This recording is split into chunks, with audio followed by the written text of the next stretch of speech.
All right, we are live. Dave Kittle, how's it going? Tony, good morning. Feeling great. How are you? So this is like the epitome of entrepreneurship. Jimmy's on vacation. He's enjoying the beach. I was on the beach last week. At last minute, I'm trying to figure this out. I guess on the cell phone with Safari, I can't control StreamYard. So I had to go to a computer in the clinic because, of course, I'm booked with new patients today since I was gone all last week. Start the live in the gym. Now, hopefully this isn't streaming live in my physical therapy clinic, because if it is, people are going to hear the whole episode. And then I need to jump in here to get on the camera so that we can talk. But like entrepreneurs, physical therapists, occupational therapists, they are the best at making things work, figuring things out, making things work. And I have a feeling today we can talk about that a little bit for the episode. Now, you're looking sharp. What's different with the setup for you? I have my new Logitech camera that you've been urging me to purchase for, I don't know, 2 years, 4 years, something like that. Yeah. It looks awesome. I mean, the internet is still a little bit flaky, but the sound is awesome. The visual, like I can see the highlight in your eye. It looks so much better than the webcam on the, what'd you have, a MacBook Pro? MacBook Air? MacBook Air, yeah. Yeah. All right, so what's on your mind? It's the end of July. Like we are past the halfway point for the year. Big things should be happening for everybody coming into the end of 2024. I've got a couple of topics on my mind, but what have you been thinking about? Well, we have to start off by mentioning the Olympics, and we have a few business and marketing and branding ideas and strategies that we've been noticing recently with the Olympics. So we should probably start there, unless you have something else that's a little more. That's perfect. Go ahead. You launch it. All right. So I shared with you and Jimmy last night in the chat that Apex Physical Therapy, I forget where they're at in Florida, Angie McGilvery and her husband, I think they're both PTs. They own the practice. And then there was a local news clip that one of their physical therapists was treating one of our USA Olympians. I apologize. I forget I watched it maybe a week or two ago, so I can't recall which athlete, maybe swimmers, but the news clip showed manual therapy being delivered. And then obviously, so by the physical therapy practice, and then interviewing and speaking to the athletes about their treatments, their preparation, their prehab, getting ready for the Olympics, all of that.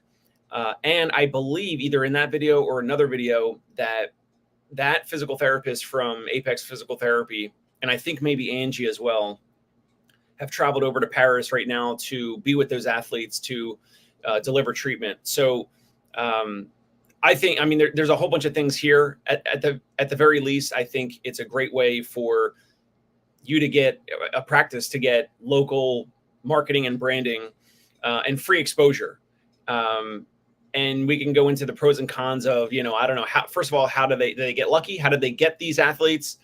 Are they, you and I know that some of these athletes are not, they're representing our country, but a lot of these athletes are not, they don't have a lot of financial resources in some cases, especially if they're like, newer or younger or no names or whatever. So, what are the pros and cons of offering that type of therapy for free, just so you can potentially get some of these news clips, or you do your own videos and you post them on social media and you interview these athletes? I think it's amazing. And then the fact that they went over there and traveled with them to Paris, obviously is a cool, life experience and all that.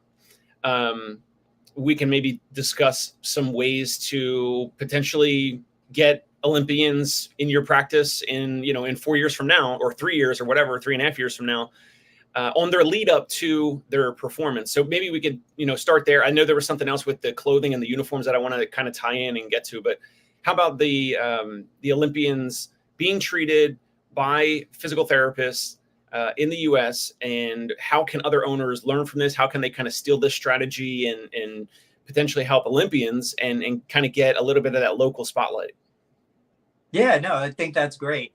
I want to share a couple experiences that I've had as a therapist, private practice owner, and as it leads into that. So I remember, man, it was 15 to 17 years ago, super sweet young girl, probably 8 or 9 years old, pretty competitive gymnast, just came into the practice because she lives locally. Turns out over the next 10 years, multiple injuries, repeated episodes of care. She turns into a great collegiate gymnast, top level, wins all these prizes, places really well. Doesn't go on to the Olympics, but the idea is, I think this is generally how it happens. Just a typical kid shows up with an injury, usually overuse, different topic, and then they end up, who knows, they're going to be the next Olympian or they're going to go to trials. I had it with this situation. I had it with a weightlifter. He was going to Olympic trials. I was volunteering for Team Florida down in Sarasota. He was an amazing athlete. He didn't make it to the Olympics, but again, these were very close. I had a third individual, very similar.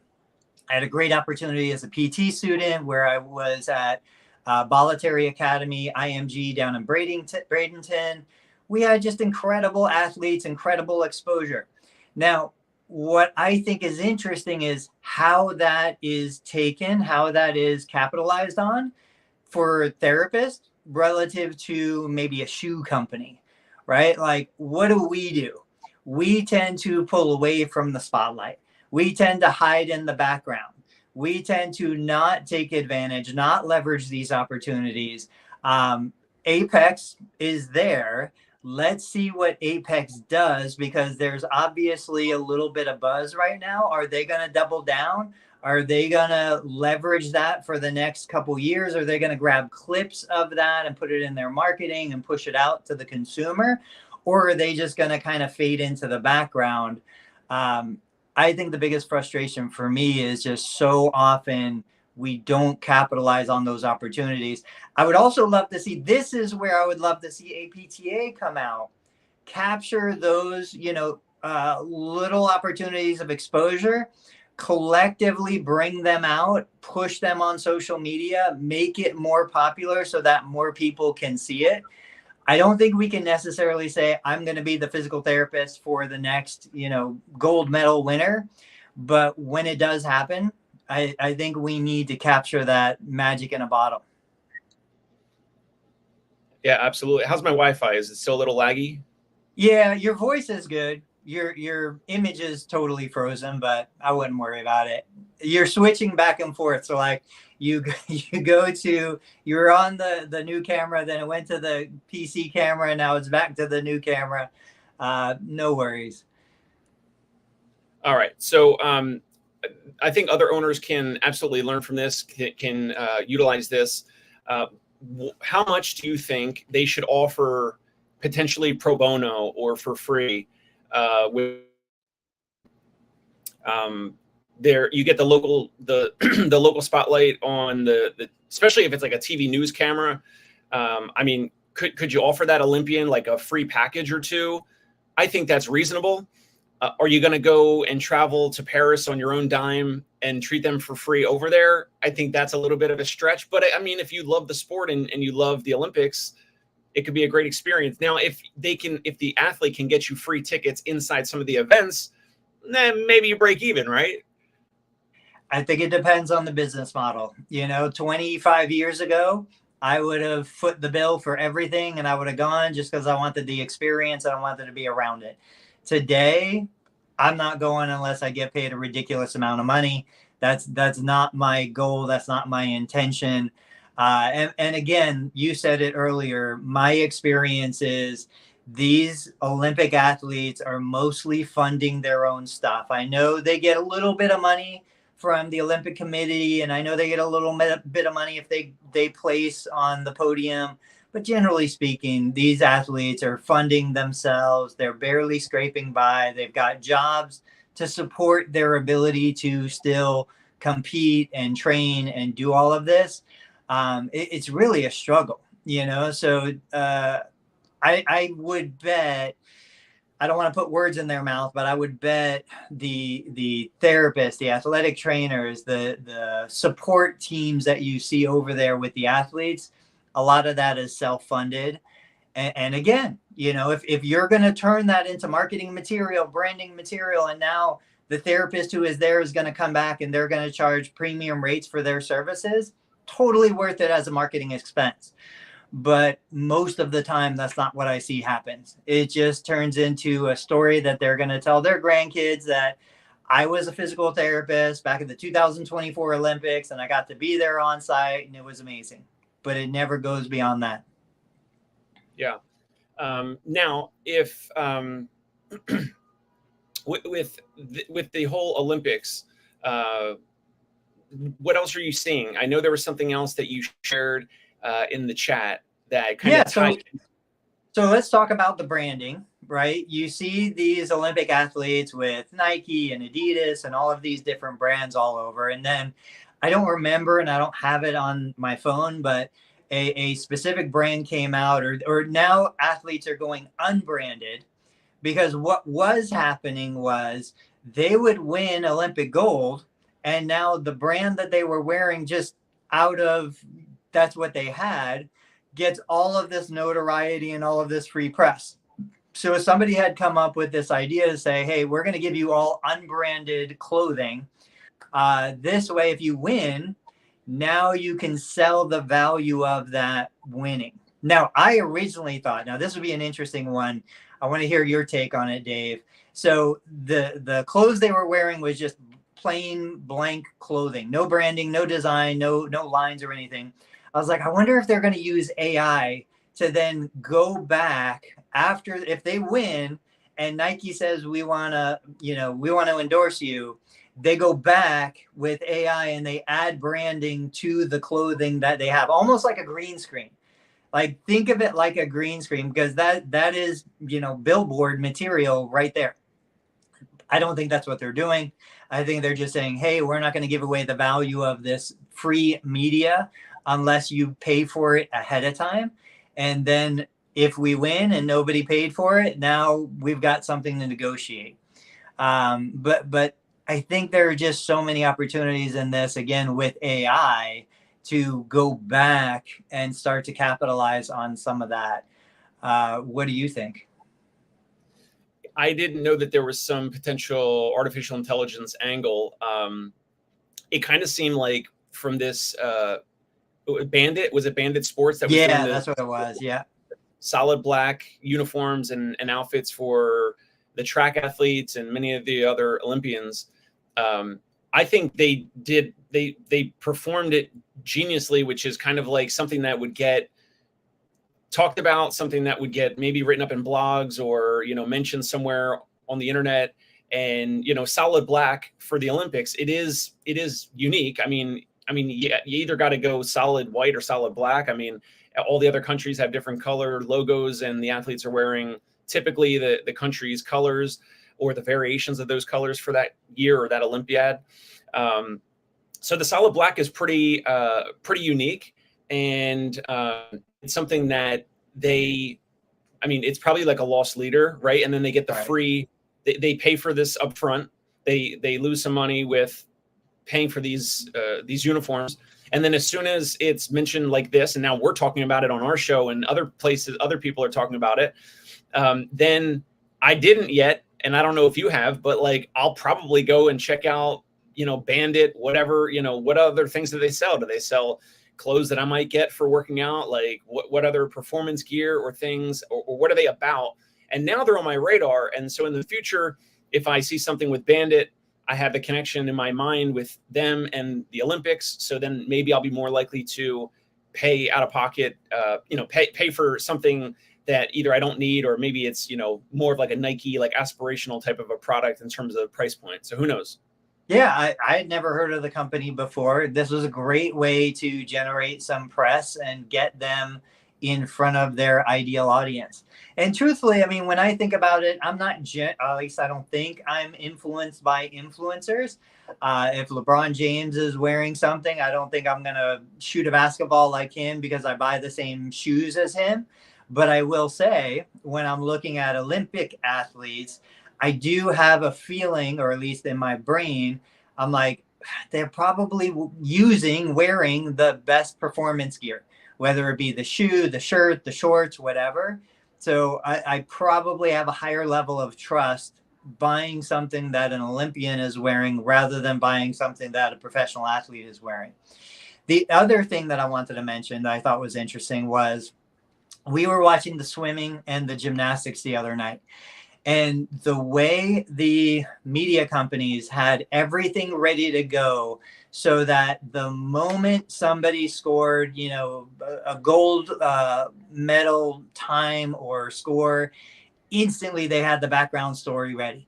And it's like they play the story about them as a kid and they had pictures of them growing up and they had all of this context.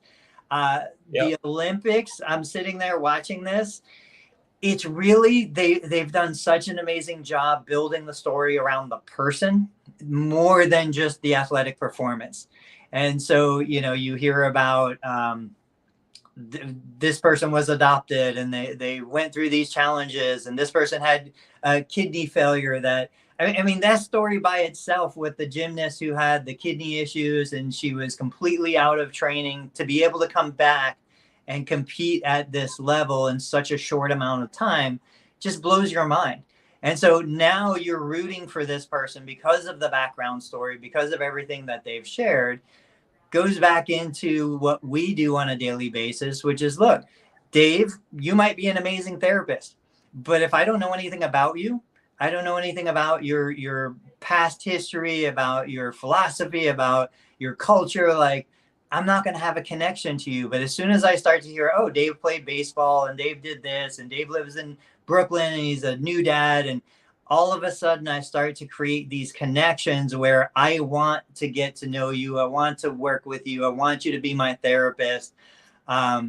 Again, we don't do a very good job at building that kind of context around the therapeutic relationship.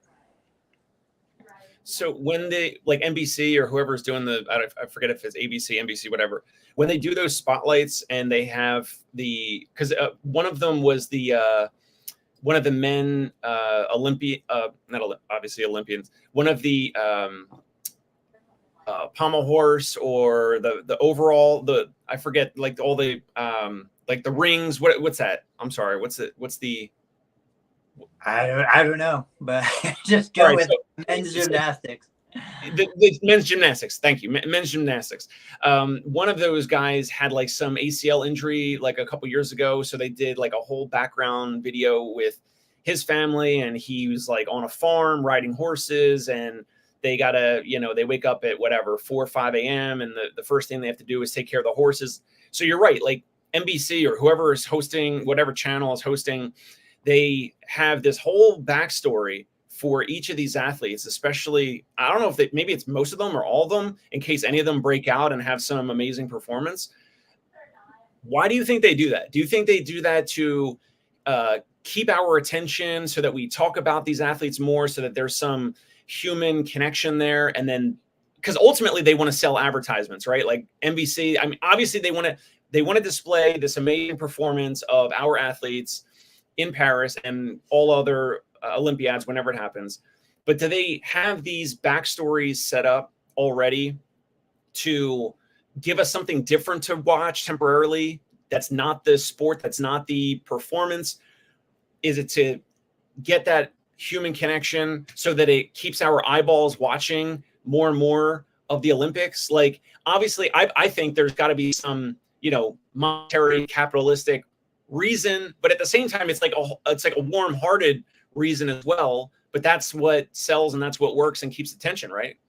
Yeah, I mean, look, Mr. Beast, the biggest YouTuber in the world, came out a couple months or maybe close to a year ago and said the biggest drawback to the content he used to produce was he couldn't build those relationships. He couldn't make a connection between the people that were in the Mr. Beast challenge for that video and the viewers. And what would happen is people would click off prematurely. So in his newer content, now Mr. Beast has a huge deal with Amazon, but in his newer content, he said, I am going to focus more time on building relationships, sharing backstories, getting the viewer to connect with the participant in my video. We know that when we look at pre-recorded content, right? I'm going to watch a show on TV. I'm going to fast forward through every commercial. I'm never going to sit there and watch a commercial anymore. So live sports is the only place on TV that I know of that you're actually going to sit there and watch the commercial, because either you're going to be on delay, maybe you let it record a little bit, but then somebody's going to mess it up for you, or you're going to just sit there and work through that commercial. So building the relationship with the athlete, between the viewer and the athlete, is a huge element in keeping your attention. And now the question is, all right, so how do we do this? Bring that concept into therapy. You know, I call these hostage testimonials. Like, we see therapists that share hostage testimonials, persons up against a blank wall, cameras in their face, overhead lighting like you guys see here. And they're like, tell us why you love physical therapy. And the patient's like, this was great. I feel so much better. You know, it's a horrible, horrible testimonial, but this is what we're used to doing. So I've always said, like, how can we build a relationship? I would love to see a reality style show. I would love to show the development, the progression of the patient. If you know there's going to be a good patient for social media, like, get clips of the evaluation, get clips of midway through the plan of care, get non-biased, non-scripted, real interaction between the therapist, the patient, talking, sharing ideas. And again, we're doing that because we want to build an emotional connection between the patient in the clinic and the prospective patient who's watching that video clip of that patient in your clinic. I think this is a universal thing that all media has done forever. So around that, with the reality show or just recording, right? Let's say, Tony, let's say you lived in New York City, you called up my practice and were like, hey, you know, yeah, we charge $250 to $350 per visit, depending on which therapist. And now I'm price anchoring at $500 a visit for weekend visits. And let's say you're like, that is way too expensive. I mean, I read all your Google reviews. Your website resonates with me. I really like what I see, but I just don't have the financial budget for it. Should I, or could I, or other practice owners watching or listening, if you're cash-based, assuming that you're cash-based, and if a prospective patient calls in that after you have a conversation with them, if you kind of decided they're the right fit and they truly need your help and they just don't have the financial resources to pay, and regardless of whatever your rates are, $100, $125, $150 a visit, $175, whatever your rates are, where in any other state, if someone like Tony calls up and is the right fit but cannot pay my out-of-pocket rates, what are the pros and cons of me saying, well, I can have you sign a consent form and we're going to, I'll charge you $100 or $50 a visit or whatever, in exchange for you signing over the ability for, and you consenting so that we can record all the visits. Like, we'll record your initial evaluation. If you want to schedule more visits, we could do that. Is there any legal considerations or any issues with offering a cash pay discounted rate in exchange for recording the entire patient interaction, the whole visit? You could have an editor chop it up later. You could put the whole visit, the whole hour long or however long you do visits, on Instagram, Facebook, YouTube, wherever. I know you'll probably like this because you've done some of this stuff in the past, Tony, but any like issues with that or legal considerations? Or, I mean, obviously we're not lawyers. Yeah, of course. We're not lawyers. I purchased my media releases from Iris, from Nancy Beckley, from multiple resources that are out there. So let's spend a little time talking about this, because I've shared this concept in different ways over the last 5 to 10 years. You've got option number one. You are my patient. You call me. You want to come in for therapy. Even forget the discounts, forget everything else, right? if you're a Medicare beneficiary, I'm going to make $100 on the hour. Okay, I'm not going to survive on that. But if I document, and I like to use the word document, if I document that engagement and I document, let's say, a 12 visit plan of care, and I provide you informed consent, I provide you the HIPAA privacy notice, I've got the media releases that effectively give you the right as the patient to, refuse for me to share this content or to request that I remove the content at some point in the future. Like, all of these are elements in your rights as a patient. But once we get past that, and it could be done, absolutely, it could be done. Then what happens is I record my initial evaluation with you, Dave Kittle. I'm evaluating your post-surgical, Tommy John surgery. And so I'm going to evaluate that in a very specific way because I'm a physical therapist. And then I would put that information out on social media. And maybe I put it on YouTube. It's a monetized YouTube channel. And now that video is starting to generate views. I've got videos on YouTube that have generated a couple $1,000s, 8-minute video over the last 3 or 4 years. So now what's happened is I took the $100, I would call it a loss leader, Medicare reimbursement, and I've monetized that hour of my life, your life, and it's generated $1,000 on YouTube because so many people want to see what it's like to go to physical therapy for a Tommy John, recovery program. There's that option. We can monetize in that way. Absolutely reasonable. And, it should be done that way. Option number 2, just like you said, you can't afford my therapy. So the value exchange is you're not going to give me money, but you're going to give me rights to the media. You're going to sign off all of the notices and everything. And now I'm going to share that. I could sell that to YouTube advertisers. I could sell that to other therapists. Maybe there's a pelvic floor therapist who's treating a condition and I've never done pelvic floor. I have no idea what even to expect. Male pelvic floor is huge. We know a couple guys in New York that are doing it. So maybe I want to pay 10 or 20 bucks to see a real therapist with a real patient, have a real interaction, just so I get an idea of what something like that is like. And then maybe I want to go get the education and the training I would need to bring that into my clinic. Yes, it's possible. Yes, it's doable. I think that should be the future of education. To think that right now there are classrooms of DPT students across the country who are sitting there listening to a professor read from a book is absurd when we live in a social media world that a student could be with you, Dave, in Brooklyn, seeing how you do it. And then 20 minutes later could be with me in Middletown, Ohio. And then 20 minutes later could be with a therapist in California. How are we not accessing the real education that's happening every single day?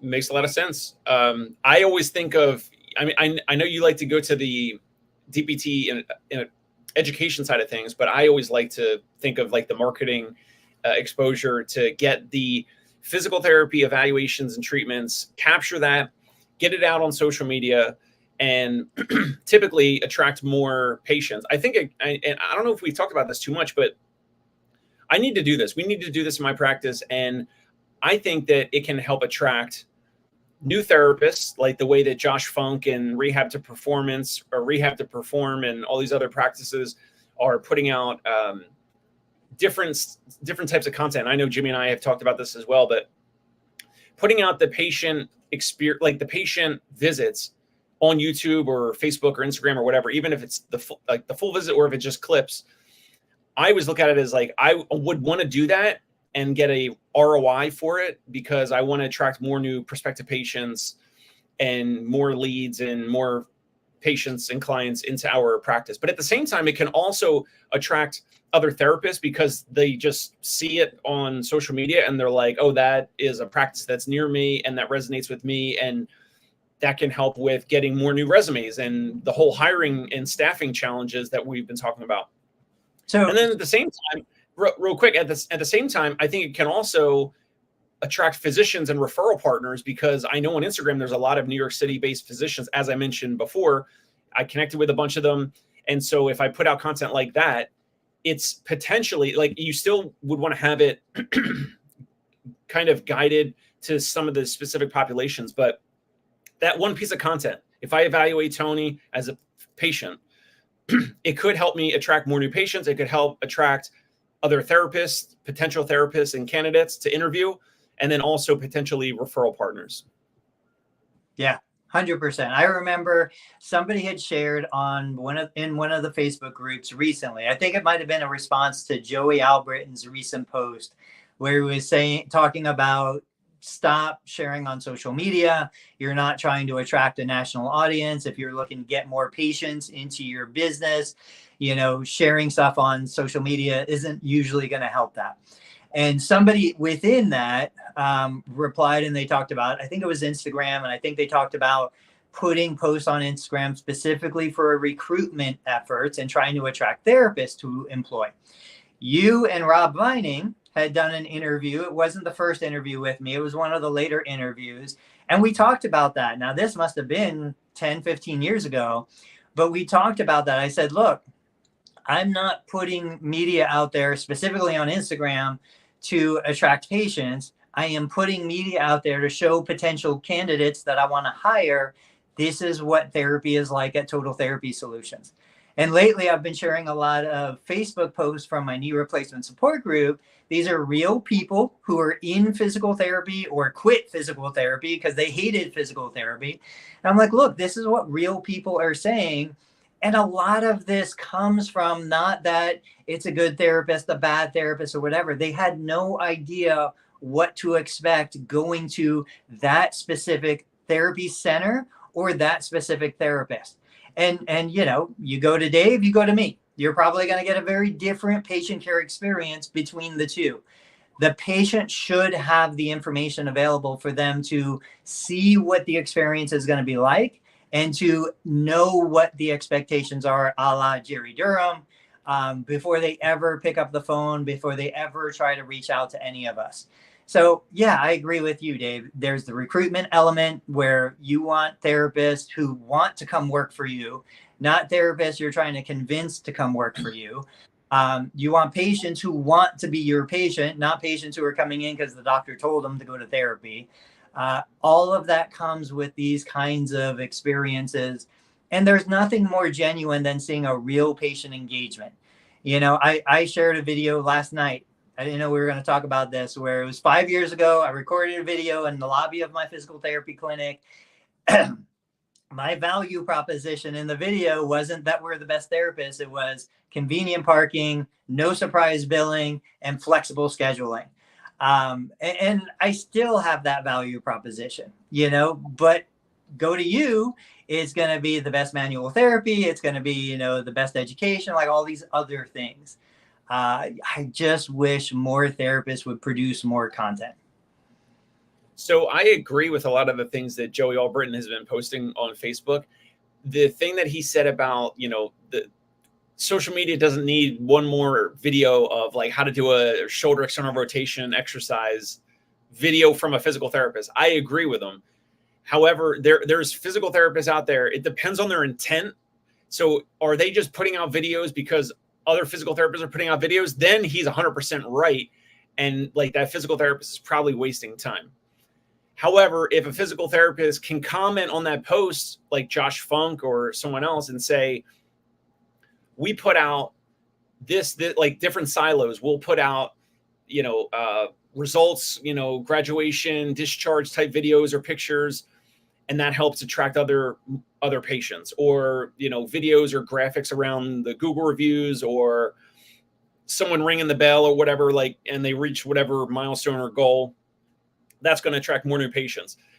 But like you said, there are more and more physical therapists out there that are continuing to put out these exercise videos.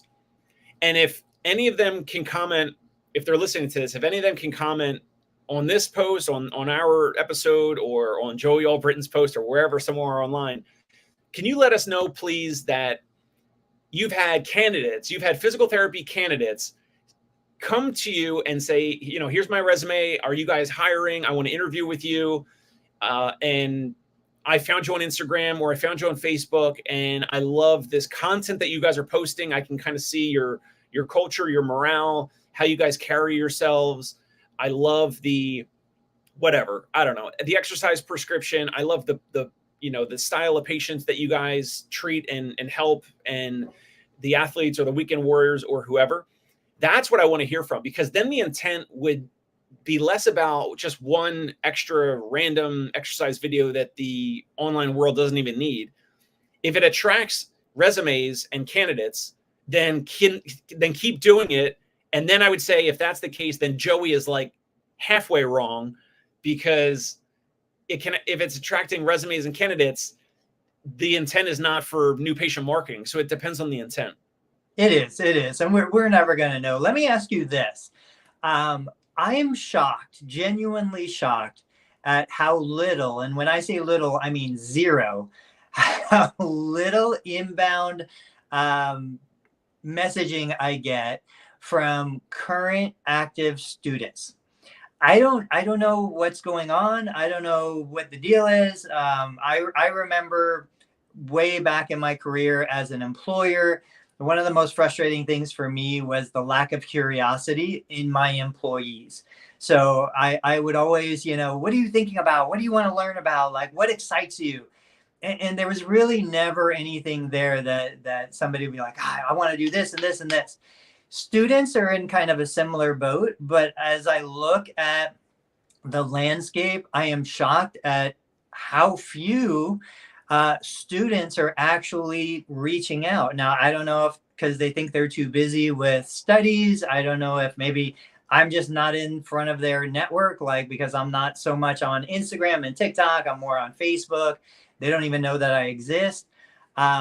Have you had any kind of inbound from students that are like, I think what you're doing is amazing. I want to follow you? Because I get a lot from therapists. Therapists are like, almost daily, I get a message or an email from a therapist who's like, I've been quietly following you for years. Thank you so much for the content you share and the innovative ideas. But I don't get anything from students. I sometimes over the past, I don't know, maybe 5 or 6 years, I'll get a few here and there on either LinkedIn or Facebook DM, but typically they're going to be like very like about to graduate, or they're studying for boards, or they're not contacting me for a rotation. Very, very a small, maybe 5 all time asking for a rotation that I can recall. So yeah, I mean, if anything, it's usually like newer grads looking for their first job, or it's someone that's, looking to relocate to New York City or something like that, or they're from here and they went to school somewhere else and they're like finishing up their DPT program and they're going to come get licensed here, or they're moving back, or they're moving to New York City. But I agree. I'm similar, not too much of the curiosity type cold messaging from DPT students at this time. So if you're not doing it when you're a student, you're not going to be doing it when you're working full time. I just feel like a combination effort needs to be put forth between the professors. If I was a professor in a DPT program today, I would be like, guys, you need to be flooding. You need to be spamming. You need to be getting out there and building your professional network right now, so that when the time comes that you want to, leverage these connections, they already exist. And I'm sorry, no matter how hard your program is, you have more time when you're a student than you do when you're a working professional. So, and married and kids and mortgage and all the other stuff. So I'd be like, as a professor, get out there. I would demand you get 3 extra credit points for every 10 therapists you meet, network with, and build a relationship with. And then as a student, I would just be like, all right, this is my full-time job. I'm going to DM and connect. I'm going to consume content, and I'm going to make relationships with people that are out there in the profession right now. I know we could never study it, but I would love to see the income discrepancy between the student today who's building a professional network with therapists that are working right now, compared to the student who graduates and then looks for a job with no connections. Yeah, 2 different paths, and you can choose which one. But obviously the one where you're reaching out and you're building relationships, you'll have so many more options. you'll have more leverage, right? Yeah. Yeah. So we got about 15 minutes. Tell me what you're doing these days, since we've been talking about media so much through this episode. What are some of the boots on the ground, the real tactics that you're using right now in regards to marketing your business, either new patient acquisition or new hire acquisition? What are some things you're doing? What is that? All right. So this is referral pads. Now, it's not the same as Tony Maritato's referral pads where you list all of your competitors nearby. This is just our referral pad for Concierge Pain Relief. I'm about to fill one of these out to refer one of my patients digitally. I'll take a picture of it to refer her to my main podiatrist that I work with or collaborate with. That's one thing I need to get a little bit more boots on the ground. I love how you just asked about boots on the ground, and I had this literally sitting right on my desk right next to me as we did this. And that podiatrist, I had asked him, I said, hey, if I had some referral pads for Concierge Pain Relief for our home physical therapy. And podiatry is great because people are going to be on, they're going to be laid up and it's harder for them to get around, and they can get to an outpatient office, but it's a little more challenging, right? So I have a good relationship with this podiatrist. I said to him, if I have some of these blank referral pads, would you use them? Would that be helpful? He said, yeah, that would be great. Drop some off. And so then I printed them up. I spent, hundreds just because of this one podiatrist said, yes, print them up. So he's got 3 offices. And so I need to drop them off at each office. I was just texting him yesterday because I'm trying to refer this patient that hurt their toe on a bike. And so I'm going to refer this patient over to him. And that's one thing in terms of boots on the ground, which is the opposite of all the stuff we're talking about. Opposite of video, opposite of social media, old school boots on the ground. I can't believe you even asked about it because I was going to try to figure out a way to kind of show these and bring these up. And magically we just have the synergy where you ask about boots on the ground and there you go. So I know people ask me all the time. I'm going to ask you, give me the actual, how many did you order? How many, those look like thick pads. I'm going to go the opposite direction on you with this probably. How many pages per pad? Where did you order These are 25 tear-offs per. Okay, perfect. I think I spent, it was like $400 or $500. Each of these stacks, I think I got maybe 4 or 5 of these stacks. I can't even recall. It was a while ago, closer to the time of the baby being born. So I can't even remember like how many I ordered or whatever. But again, probably like 100 or whatever. No, this is if this is 25, then I have probably, I don't know, 500 tear-offs. Is there a reason you went with quarter sizes? I want it to be similar to the referral pads that the physicians already use. Okay. Did you do anything special with the paper? Just regular white color? What'd you do with paper? It's pretty standard thin. I can't recall the specs, but I think it's got a little bit of a thickness, but no glossy, if that's, Yeah. So probably like 20, 25 pound paper. It doesn't look color. It looks like just one, color ink. And so I see the name across the top. What else do you have on there? And again, this will evolve because I realize there might be something, and I'll get your feedback. There might be something that I missed on here. As usual, like it's impossible to get it, nailed down the first time. Yeah. So tell me what it says. So across the top, it says referral blank. And then it says Concierge Pain Relief in the largest font. Right below that, it says home physical therapy, our phone number, our website. It says, we come to you, aches and pains and neuro rehab. The reason why I went with that is because it's the smallest amount of letters and words to convey that we help people with, joint pain, back pain, sciatica, as well as neuro rehab. So if I drop these off at future neurologists, whether it's Parkinson's, MS, whatever, about half of our clientele is like an ortho condition, sports medicine, weekend warriors. And then the other half are geriatrics, Parkinson's, MS, those types of things. And then it just says patient name, phone number, diagnosis and condition, the big box in the middle to write in the diagnosis and condition, eval and treat, whatever, and then signature and date at the bottom. Now, there might be one thing that I skipped, that I missed. Is there anything that right off the bat that strikes you as missing, or no? Yeah, 100%. So I would be looking at that. Now, this is new regarding me. I would add a QR code, because the reality is QR codes have gotten popular enough that most people understand how they work. You go to a restaurant, all of these things, a QR code would be so simple to just scan and then, pull up your website, pull up information, pull up whatever. So I would get a QR code on the next batch. You said evaluate and treat. My objective, and this is something that takes a little bit of A/B testing on the physician specifically, but I want it to be as simple as possible, as low friction as possible. So what I would do is, at the minimum, I would have evaluate and treat with a little checkbox, so they don't have to write evaluate and treat, and they just check it. Like, that's the most generic, broad approach that you can take. Now, from there, I would look at this in two ways. You're going for a minimalist approach because you're like, I want them to send me anything. I don't want them to be limited to anything.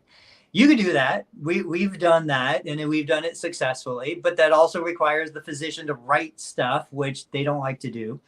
Or the flip side is, you can say, I'm going to give you check boxes, again, beyond evaluate and treat, so that maybe it's a peripheral neuropathy treatment plan. Check. Maybe it's a plantar fasciitis treatment plan. Check.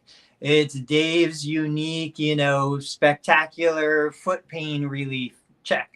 Just something, and you just have to kind of experiment. And I've even gone as far as to say, one referral pad for one specific condition. This is going to be the most profitable, most successful condition that I treat. And this is the only thing that I want this referral pad to focus on. It's just like a sales page, landing page. Like, yeah, you can go and you can have Yahoo homepage with 1,000 different links that you can click, or you could go to Google, where there's one field that you have to type in what you're searching for. But you have to test it. Every physician's going to be a little bit different in what they ultimately want. I thought that you were also going to say that I did not write anything about. So I wrote, we come to you, yeah. But it doesn't say where. It doesn't say Manhattan and Brooklyn only, or Manhattan, Brooklyn, Queens, or, Connecticut, Westchester. I feel like, I don't know, should I have, or it could just say like New NYC area or NYC metro area.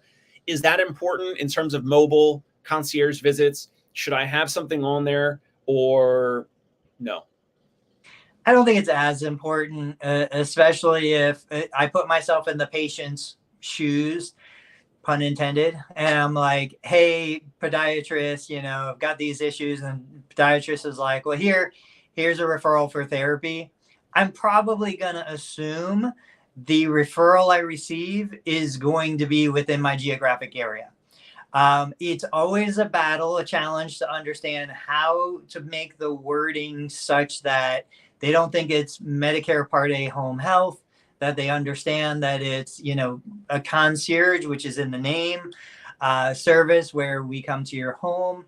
Those things are hard. I don't know. I listened to what you said, and I don't know how crystal clear that was. But again, that's where I go back to the QR code, the URL for the website. I think most people will get that.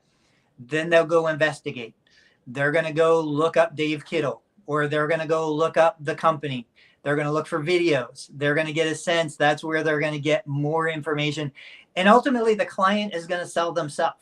Like, you have the media assets out there. So the client convinces themselves, Dave Kittle is the person who's going to solve my problem. So you said what was not crystal clear? What did I say that was not crystal clear? Like describing what was on the pad? Well, listening to what you read, it's like, all right, it took you a little bit to say physical therapy, but it's like, is this a chiropractor? Is this another podiatrist or a specialist? Then you got to physical therapy, but then also just trying to understand, like, is this traditional home health physical therapy, like the hospital Medicare Part A home health, or is this something different? I don't have the wording for that. I don't know what's the best way to say it. Got it. No, great feedback. Anything else on that? No. So now the question is, okay, what's the distribution strategy? I love that it's 25 pages per pad. To me, that's small enough that they're going to run out, and it's going to give you a reason to send them more.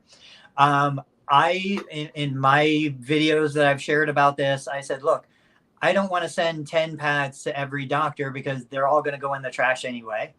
I would start with 1 to 3 pads. I would do a quarterly mailing.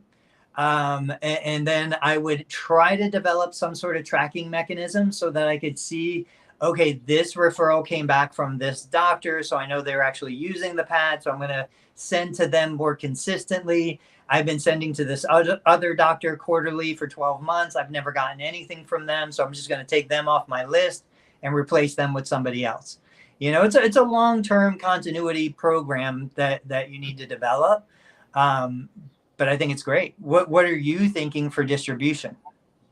Yes. I'm surprised that you didn't say dropping them off physically. I know that the stature that you're at now with your business, of course, you're going to say mail them.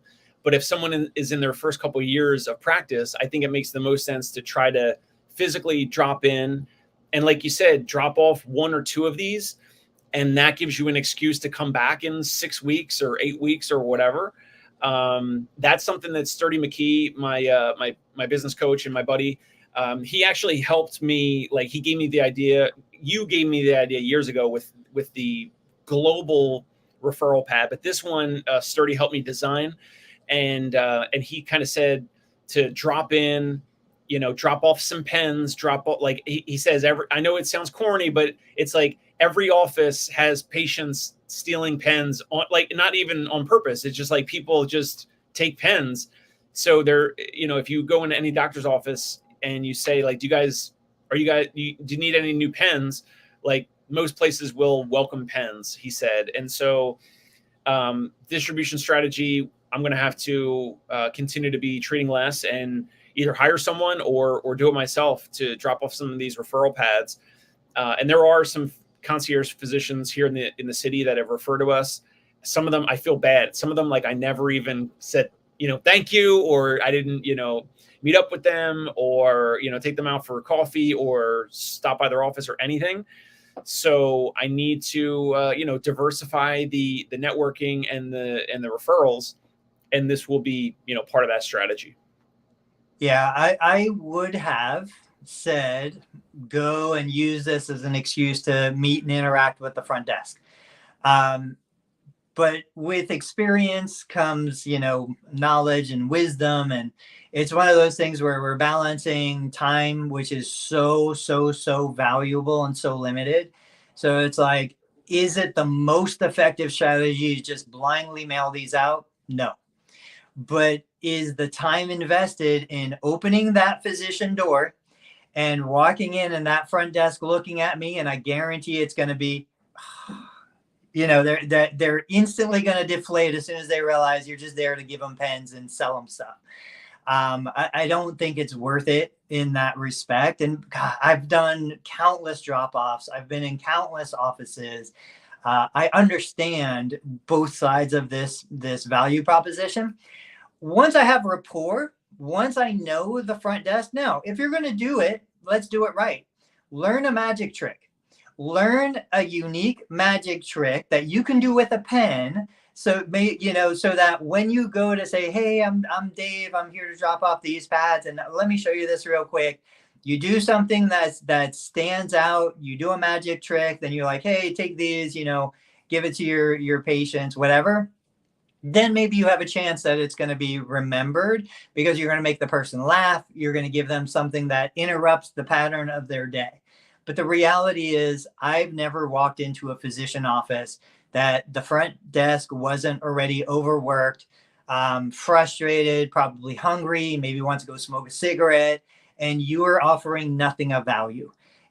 So you have to be a performer if you're going to go do that. And if you're not willing to be a performer, if you're not going to do the tricks, don't waste your time. Just mail them, knowing that most of them are going to go in the trash. But it's the old marketing, it's got to take 7 exposures before anybody actually retains it.